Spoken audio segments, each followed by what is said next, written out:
Buenos días, Tomás. Tomás Fuertes, presidente del grupo Fuertes, que ahora hablaremos de la composición de este grupo. Muchas gracias por recibirnos en tu casa. Muchas gracias de verdad, Tomás, y por dedicarnos tu tiempo, que es un tiempo muy valioso. Si te parece, te voy a explicar un poquito qué hemos hecho a lo largo de todas estas meses, incluso años, en la Mirada Sisa.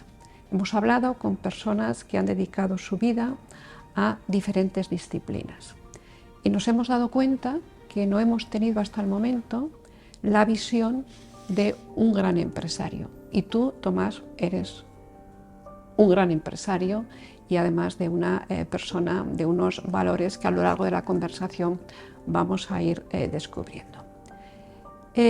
Vamos a empezar, si te parece, por esta calificación, la de empresario. ¿Qué es para ti ser un empresario? Bueno, yo cuando tenía 8 años me preguntaron qué quería ser de mayor. Si ingeniero, si médico, si abogado, y yo decía, quiero ser algo. Y me preguntaba, ¿algo? ¿Eso no es una profesión? No sabía. A los 8 años no sabía. Y yo he tenido la suerte de, conforme he crecido, yo lo que sé lo hice bachiller desde las 10 de la noche hasta las 12, después de trabajar durante el día. Pero no soy universitario. El que la Universidad de Murcia me concediera el de doctor honoris causa, yo dije, os habéis equivocado, porque no soy universitario. Y entonces me aclararon que no se trataba de tener el título, sino realmente que las obras son las que cuentan a la hora de reconocer cosas en la persona. Y la verdad es que en el transcurso de este proyecto, el proyecto El Pozo, que es la empresa madre de nuestra organización, pues se creó hace 70 años. La creó mi padre de una manera muy modesta, con un pequeño establecimiento. Él era agricultor, pero un pequeño establecimiento.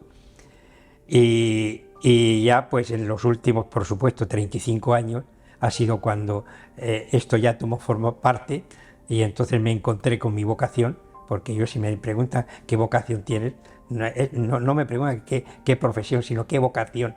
Yo le digo que ser empresario. Empresario, que es concretamente coordinar valores humanos, técnicos y económicos, para crear dos cosas que yo creo que la sociedad necesita: crear puestos de trabajo y crear riqueza para poder pagar impuestos, porque por desgracia en España no tenemos oro ni petróleo para poder tener riqueza, para poder luego gastar a los políticos. Realmente yo creo que se necesita eso, fundamentalmente personas que sean capaces de crear puestos de trabajo y riqueza. Crear puestos de trabajo, y en una empresa como la que hoy nos ha acogido, que es la tuya, pues dais empleo directo a casi 6.000 personas y generáis empleo indirecto a casi 50.000 personas. Sí. El grupo Fuertes está por encima, porque muchas de las empresas más bien tenemos ejecutivos, es decir, son empresas que más que número de personas, cantidad, es calidad, ¿no? Tenemos unas 8.500 personas en el grupo, aunque el Pozo solo, que necesita mucha más mano de obra que el resto de empresas, pues tenemos unas 100.000 personas ahí, forman parte del trabajo en el Pozo. Y esta gran empresa, este gran grupo, nace en el año 1935, es fruto del esfuerzo de tu padre y de tu madre. Bueno, en el 1935 fue cuando mi padre puso una pequeña tienda, pero no empezó ahí, sino que empezó en el 1954, que lo cual el Pozo tiene un producto que se llama, es decir, una submarca, que es el 1954, que es cuando nació este proyecto. Y ahora mismo estáis presentes en el 80% de los hogares españoles y un porcentaje también muy importante de vuestra producción llega a Asia y más en concreto a China. Bueno, sí, bueno, es que yo creo que hoy en día con esto de la globalización, eh, pues exportamos concretamente a 82 países. 82 países. Sois básicamente un grupo que se dedica al sector agroalimentario. Sí, el 80% de nuestro grupo se dedica al tema de la agroalimentación. Y en este punto me gustaría pararme un momento y recordar, bueno, la reciente pandemia. Lógicamente el sector de la alimentación es un sector absolutamente básico. ¿Cómo os organizasteis? ¿Cómo os organizasteis los primeros meses de la pandemia para poder seguir trabajando, para poder seguir ofreciendo vuestros servicios, para poder seguir distribuyendo vuestros productos? ¿Cómo os organizasteis? Bueno, porque tuvo que ser realmente complejo. Los años de la pandemia nosotros no solamente paramos, sino al contrario, ampliamos porque la alimentación es necesario, con pandemia y sin pandemia, pues se necesita alimentarse, ¿no?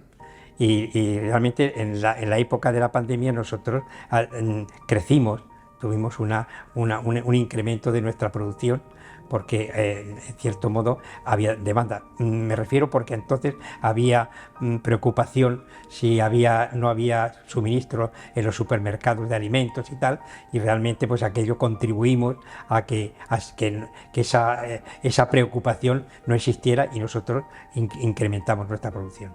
Sí, pero ¿cómo lo hicisteis? ¿Estuvisteis trabajando desde el primer día?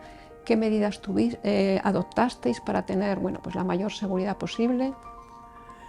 Bueno, sí, el tratamiento, por supuesto, de las personas estaban, el que tenía síntomas, sin sintomatología y demás, no lo dejábamos trabajar. Es decir, que las personas precisamente, y por supuesto con todas las medidas, con las mascarillas y con todos los medios necesarios para que hubiera, dijéramos, garantía de las personas que estaban trabajando que no tuvieran la pandemia. Entonces, ¿no parasteis ni un solo día? Ni un solo día, al contrario, activamos y tuvimos turnos inclusive hasta sábados y domingos.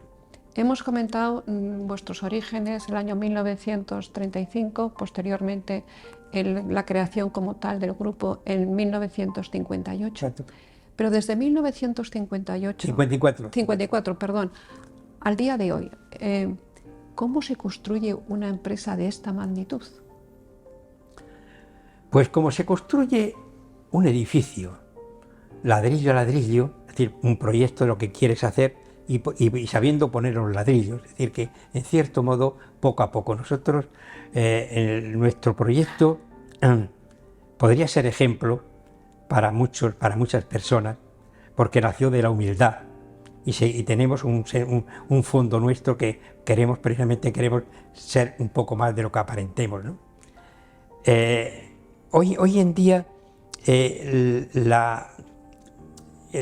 hacer una cosa grande se hace con tiempo, con actividad, porque yo no le llamo trabajo, le llamo actividad, incorporando tecnologías de última generación, reinvirtiendo, tratando de darle todo el cariño que necesita, porque las empresas necesitan, aparte de dinero y tecnología, hace falta creer en ellas y tener un espíritu de superación.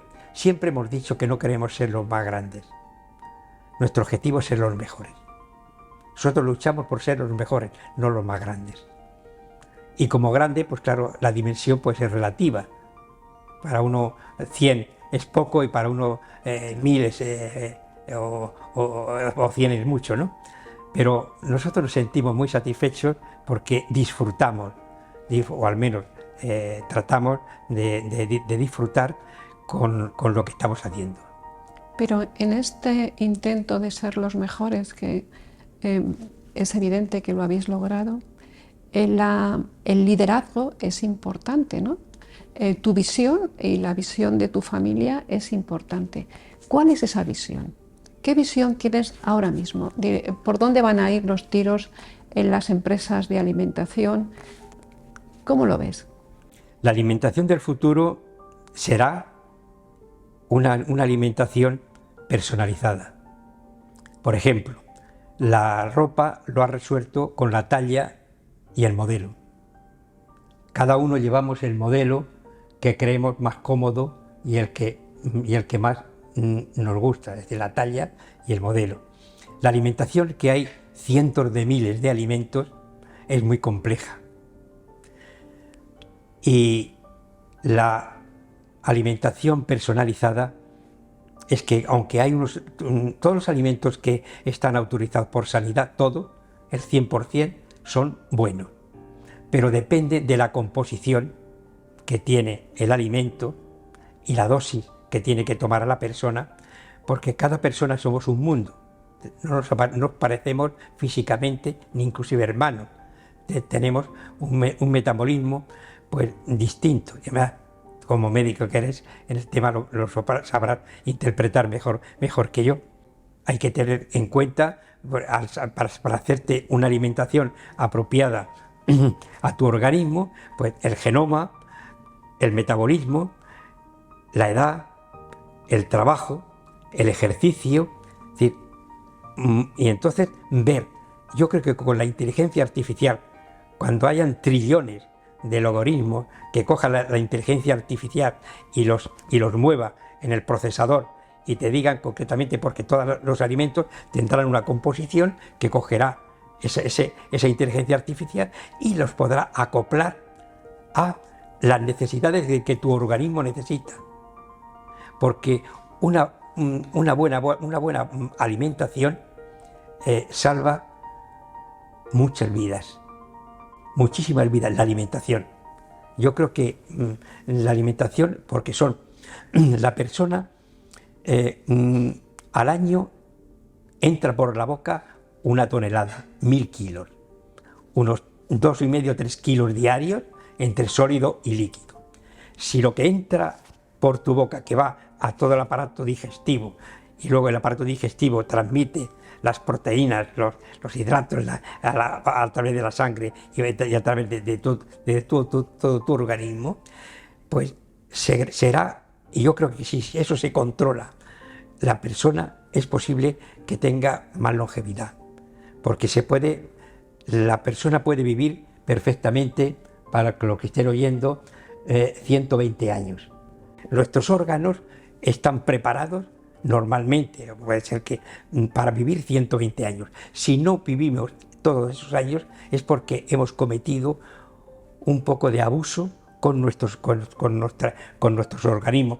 Tenemos que tener 3 carnets: el carnet de identidad, el carnet de conducir y el carnet de alimentación, para que tú puedas tener, cuando te hagan y ahora que vosotros los médicos, habrán clínicas, que yo creo que hay algo ya por medio, pero no con la sofisticación que se tienen que hacer, para que le hagan a cada persona, y según la edad que tiene, y revisar, como he dicho anteriormente, cada 10 años, la alimentación que tiene que tener. Entonces, ¿tú crees, permíteme Tomás, que cruzaremos los datos de carácter personal, de salud? Esos datos se manejarán junto con los datos de consumo. Habrá que introducir variables de gusto, de preferencias, ¿no? Y esa información llegará a las empresas de alimentación, que producirán en razón de todos estos datos, y por supuesto después de las empresas de producción a las empresas de distribución. ¿Entiendes que esa va a ser la cadena? Sí. Yo creo que va a sustituir a las pastillas mucho la buena alimentación. Hay quien quiere solucionar las cosas nada más que con pastillas, y yo creo que hay que ser preventivo. La alimentación es una salud preventiva. ¿A ti te preocupa especialmente el envejecimiento saludable? Nosotros, ¿no?, que nos dedicamos a la alimentación, tenemos también una responsabilidad, y es hacer alimentos saludables. Que todos nuestros alimentos, aparte de lo legal, lo que determinen las normas legales de la alimentación, hacerlo saludable. Pero claro, ya ahí depende de la composición que tenga, como he hablado, de genoma, metabolismo, edad, trabajo, tal. Todas esas cosas. Tenemos algo que es intuitivo, que es el me apetece o no me apetece. Me apetece azúcar, me apetece sal, me apetece... Es decir, que hay una cosa, y además muchas veces cuando nos invitan a comer es posible que a los 14 que están en la mesa le ponen el mismo plato, la misma comida, y sin embargo hay una cosa que en el 80%, por decir de alguna manera, es intuitivo que uno, y al que no le apetece, pues no come más. Pero ahí hay todos los alimentos. Yo, por ejemplo, como de todo, pero de todo. Pero comes poquito. Poco. La dosis es muy importante. Por ejemplo, el agua es una cosa muy buena, pero esto mata. Esto te mete en 100 litros de golpe, la dosis, y te ahogas y te mueres. Es decir, que estamos hablando de que los alimentos, la dosis es muy importante. Luego la composición de las proteínas y los hidratos, en fin, todas las cosas que tienen, lo que compone, que tenemos que poner, lo mismo que ponen en los fármacos, en toda la composición, ya se está poniendo en la alimentación la composición. Lo que pasa es que el consumidor todavía no sabe exactamente lo que necesita su propio organismo y su propiedad, que esa es la cultura que creo que en un futuro se podrá incorporar a esta civilización de avance tecnológico, sobre todo con la inteligencia artificial, que te puedan ya determinar el alimento e inclusive hasta te puede decir hasta la dosis. Que te recomendará el alimento y la cantidad. Que se ajuste a tu propio organismo. Sí, sí, sí. Hemos empezado charlando acerca de lo que querías ser, ¿no? Y descubriste con el tiempo que querías ser empresario, que querías ser emprendedor. Y has tenido una determinada visión para esta empresa que fundaron tus padres, desarrollarla, incrementarla, mejorarla. Hemos hablado, por tanto, de esta visión de las empresas de agroalimentarias. Pero, ¿cuál es tu visión general? ¿Cuál es tu visión del mundo?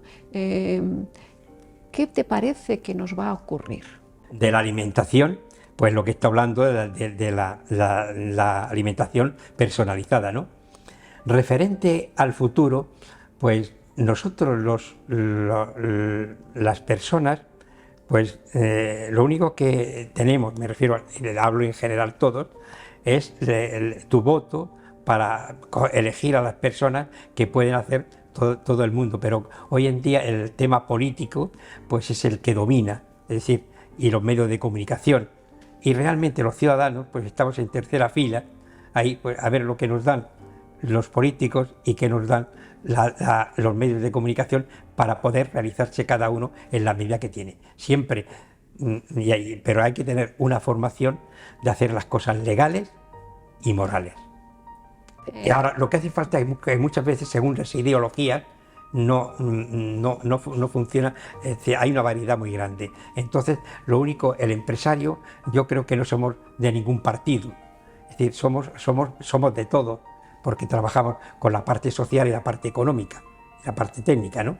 Es decir, somos creadores de esas dos cosas que creo que los políticos fundamentalmente necesitan, concretamente, que es crear puestos de trabajo, que no haya paro, y otro, crear riqueza para poder pagar impuestos. Me refiero que son, aquí en España, por desgracia, no tenemos oro ni petróleo, como el que te he comentado anteriormente, porque no tenemos riqueza natural, tenemos riqueza trabajada. Entonces tenemos que aportar cada uno lo que podamos. Es decir, que el torero que toree muy bien, el cantante que cante muy bien, el que haga una cosa, que lo haga bien y que por supuesto cobre sus beneficios, pero al mismo tiempo que aporte a la humanidad y a la sociedad enriquecimiento. Pero ya en esto en los políticos, pues realmente pues hay mucha cantidad de políticos que inclusive entre uno y otro lo que es menester y lo que deseamos los ciudadanos es que se entiendan, ¿no? y que nos dejen trabajar. Tú haces hincapié a menudo en el concepto de responsabilidad individual, ¿no?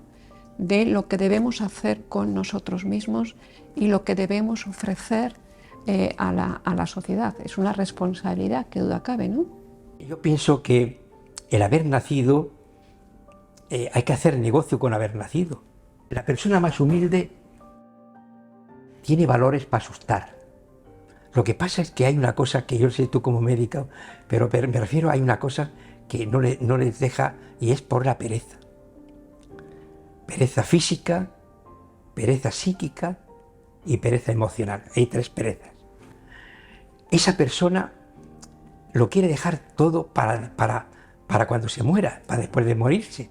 Pero yo pienso que mientras que estemos vivos tenemos la obligación humana, social y divina de aflorar tus valores. Y para hacerlo no es que te den caña, sino darte caña.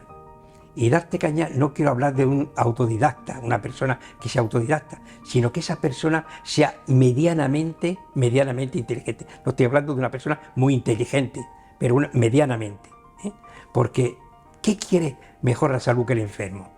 ¿Qué quiere lo mejor para la persona? Que su bienestar y todo. Pero es que en un mercado abierto y de competitividad tienes que aportar algo. La sociedad es muy egoísta. Si te da es porque tú das. Hasta la naturaleza es egoísta. Si tú no siembras un naranjo, lo cultivas, no podrás comer naranjas, a no ser que las cojas de otro huerto. Es una interpretación de valores. Yo creo que la sociedad se está dotando de mucha cultura, pero hacen falta valores. Los que has mencionado antes, la honradez, el esfuerzo, la lealtad. Valores que los podemos, está al alcance de todas las personas. A tu criterio, con toda tu experiencia, ¿qué papel juega el fracaso? Gracias al fracaso existe el éxito. Gracias al dolor existe el placer. Es decir, que el dolor y el fracaso son 2 cosas necesarias para tocar la campana a la persona de que no ha hecho las cosas que debería de hacer. Pero eso indica que hay que tener un determinado nivel de reflexión, hay que pararse a ver exactamente qué ha ido bien, qué no ha ido mal, ser autocrítico con uno mismo, ¿no? Tener los ojos bien abiertos acerca de lo que hacen los demás, ¿no? Indica una actitud, no claro, quedarse... Es que la persona debe de enterarse que ha nacido. Es que hay muchas personas que ¿Tú crees que hay personas que no se enteran que han nacido? Bueno, ¿O que se enteran tarde? Es que yo diferencio las personas de los animales. La persona es algo más que un animal. Los animales comen, duermen y hacen todo, pero la persona tiene que tener una aspiración, tiene que esperar, no a ser más grande, porque hoy en día triunfar en la vida no es el más rico ni el más importante. Triunfar en la vida es aquella persona que ha sabido optimizar sus recursos, los que tiene, y ser, en este caso, pues no perezoso, para que se me entienda pronto, de poder escarbar en las posibilidades que tiene. Porque, como digo, es que hay muchas personas que son tan perezosas que lo dejan todo para después, ¿no? Y lo tienen que emplear a los 10, a los 20, a los 30, a los 40, a los 50, siempre con arreglo a las posibilidades que tienes. Nunca más hacer cosas que tus posibilidades no lo tengan. Pero tienes que tener un punto de valiente, porque tú no sabes lo que eres hasta que no te realizas. Hasta que no te retas Picasso a ti mismo, ¿no? no sabía que era un buen pintor hasta que él luchó por tratar de transmitir en esos toques de pintura, poner algo que la humanidad lo interpretara. Pues es que esto que me acabas de contar me da pie a hacerte una pregunta. Dices, Picasso no sabía que era un gran pintor hasta... ¿Tú cuándo te diste cuenta que eras un gran empresario? No, yo no me creía que era un buen empresario, y me creo que no soy un buen empresario. O que no soy un buen empresario, soy empresario, pero no es falsa modestia, sino porque la persona no está acabada. La persona, lo que ha hecho en su vida, esto es muy fuerte, ¿no? Iba a decir, no tiene importancia. Lo que tiene importancia es lo que va a hacer. Es síntoma de que está vivo. Una persona fallecida ya no puede tener aspiraciones porque no puede hacer nada porque está muerto. Pero si estás vivo, sí tienes la oportunidad de poder hacer. Y siempre si tienes principios positivos, porque hay también positivos y negativos en los seres humanos. Los seres humanos lo mismo podemos construir que destruir, ¿no? Ahí está también la variedad y la diversidad. Ya. Pero lo que realmente la sociedad tiene que valorar y tratar de apoyar y transmitir a los demás son las cosas positivas que todas las personas tenemos. ¿Y cuáles son tus cosas positivas?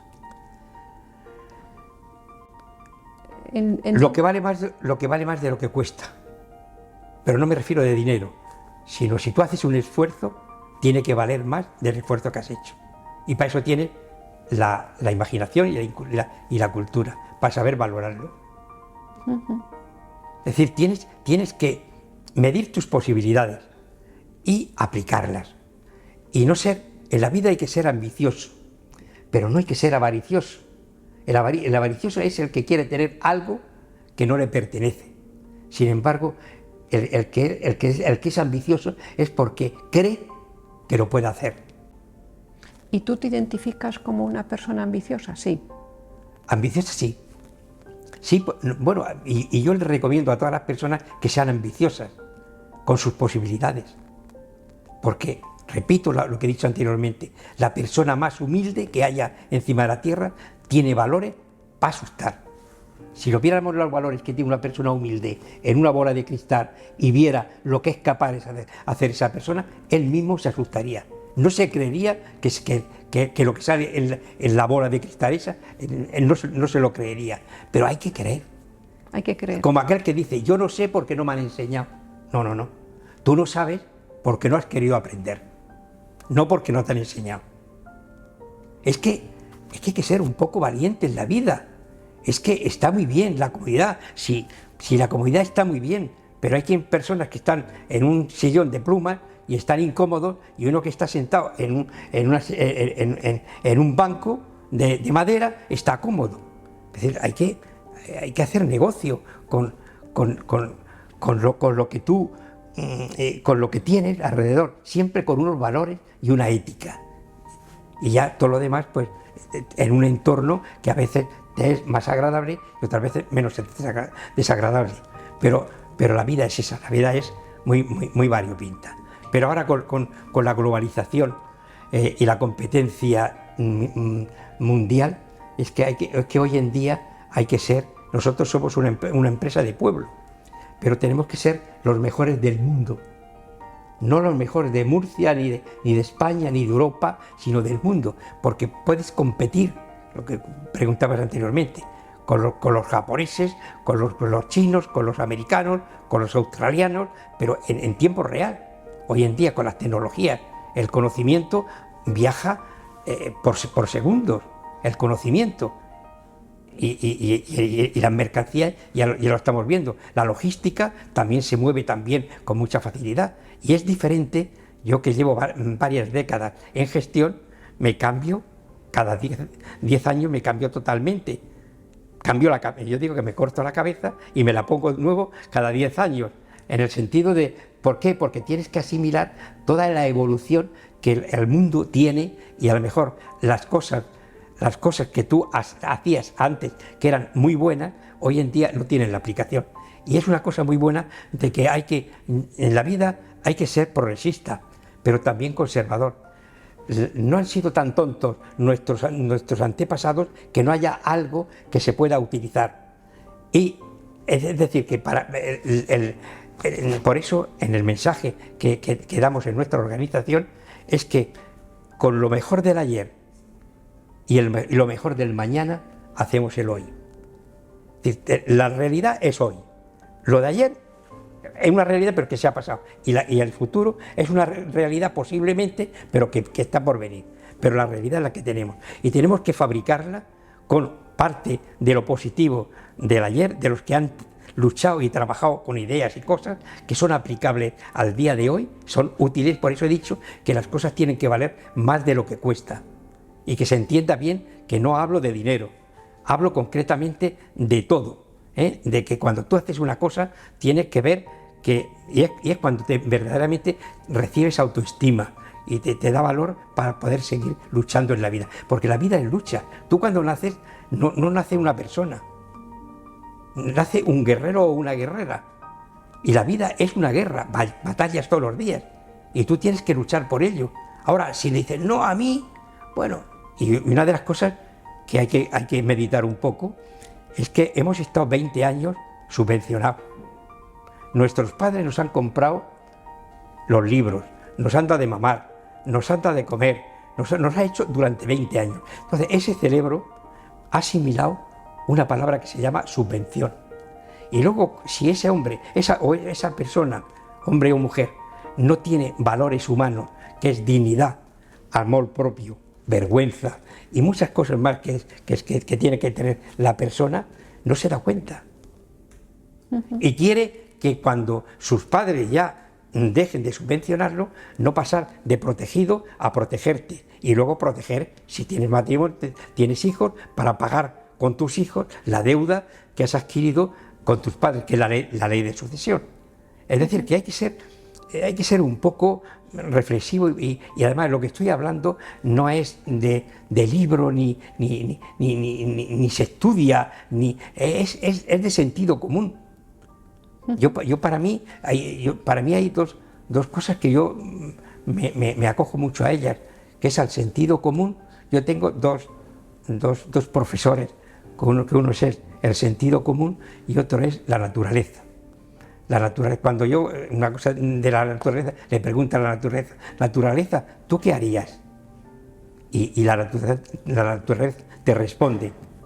Sí, sí. Y cuando tienes otro problema, que es, dijéramos, de orden intelectual, le preguntes al sentido común, ¿tú qué harías en este caso?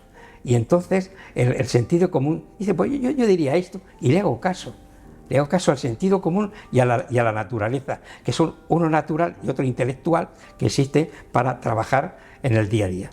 Ya estamos terminando y, bueno, ya sabes, la Fundación Asisa pertenece a un grupo sanitario, el grupo sanitario más importante de España, y me gustaría preguntarte, desde tu visión como empresario, desde tu experiencia, que has construido una gran empresa, que lideras esta gran empresa desde hace muchos años, ¿cómo ves el sistema sanitario español, el público, el privado?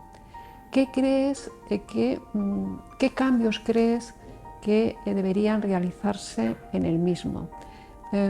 ¿Cuál es tu visión de lo que tiene que ser un servicio sanitario?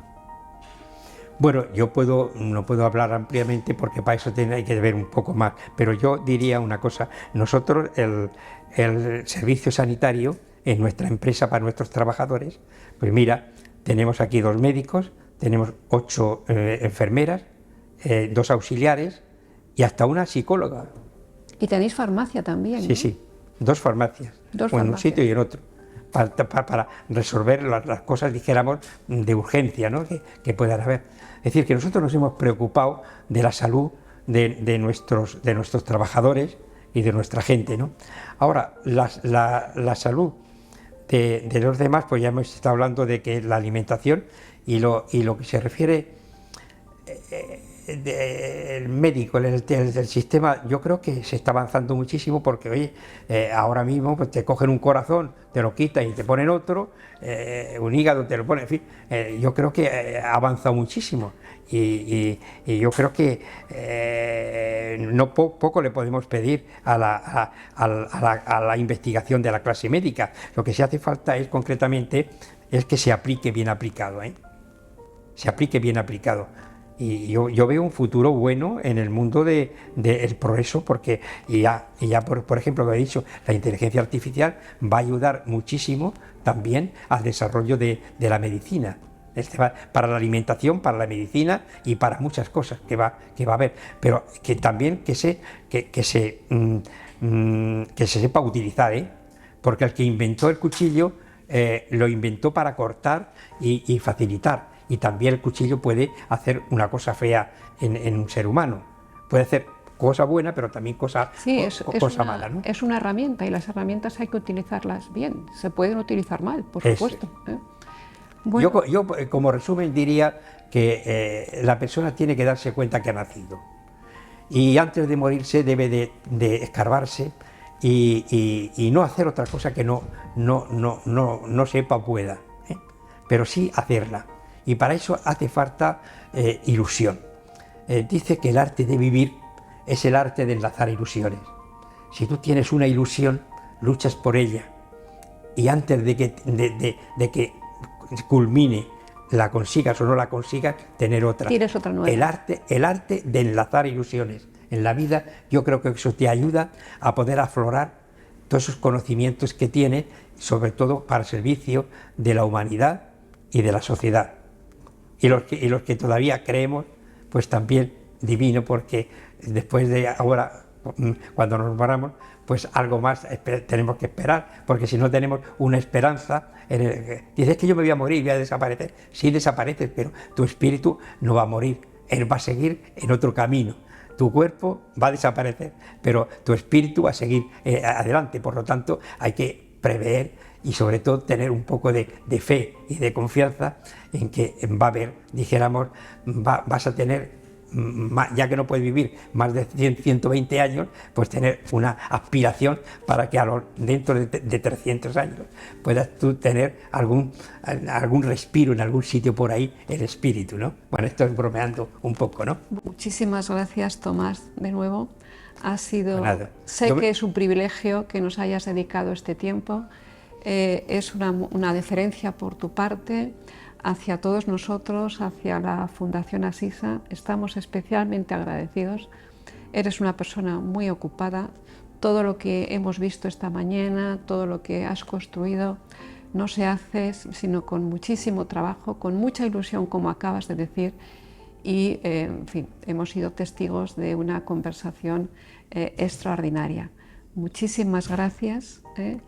Y enhorabuena por tu, pues yo por tu obra. Me siento retribuido precisamente con haber sido útiles, por ser útil y sobre todo, por eso he ampliado anteriormente de que nuestro proyecto es eficiente, lo mismo que Carlos Alcaraz, que lo tenemos como embajador por 5 años. Es un buen fichaje, ¿no? Es un buen fichaje para vosotros. Sí, sí. No, pero es porque tiene los principios nuestros también, ¿no?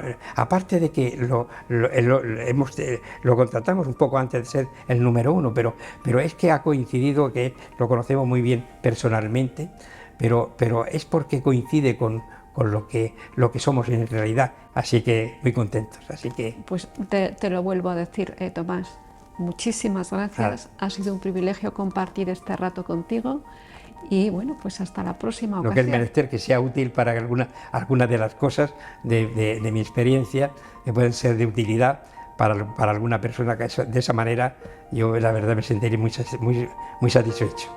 Gracias.